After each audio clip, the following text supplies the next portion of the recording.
é, biblicamente, a relação de Cristo para com as nações, Israel e a igreja? Bom, essa pergunta para mim ela é um norte, porque define biblicamente qual é a relação de Cristo com todas essas instituições que ele criou, como o homem, as nações, Israel e a igreja. E como eu apresentei na introdução, o Senhor, ele é o rei de Israel.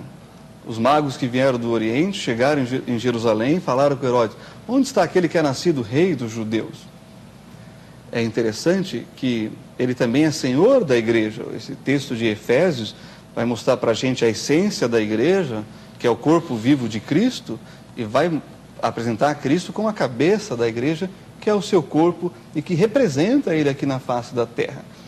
E que o desejo do Senhor, iniciando lá em Abraão, para ser uma bênção para as nações, é que esse evangelho seja pregado para todas as nações. Mas é interessante, enquanto Jesus esteve em Israel, poucas vezes ele lidou com estrangeiros. E das vezes que lidou, ele exaltou a fé daqueles que nem eram de Israel. Só que, quando ele ressuscita, ele diz: ide por todo mundo e pregai o evangelho a toda criatura. E para quem que ele diz isso? Para os seus discípulos judeus.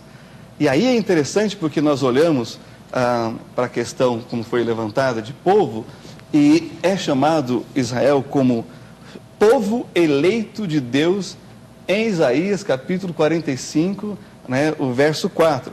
E em 1 Pedro capítulo 1, verso 2, Deus também chama povo aquele que não era povo. E aliás, Deus diz mais. Depois Paulo vai citar o profeta Oséias, que Deus vai causar ciúmes em Israel com aqueles que não eram povo, com os gentios. E é interessante, 1 Pedro capítulo 1, 2 diz: eleito segundo a presciência de Deus Pai, em santificação do Espírito para a obediência e aspersão do sangue de Jesus Cristo, graça e paz vos sejam multiplicados.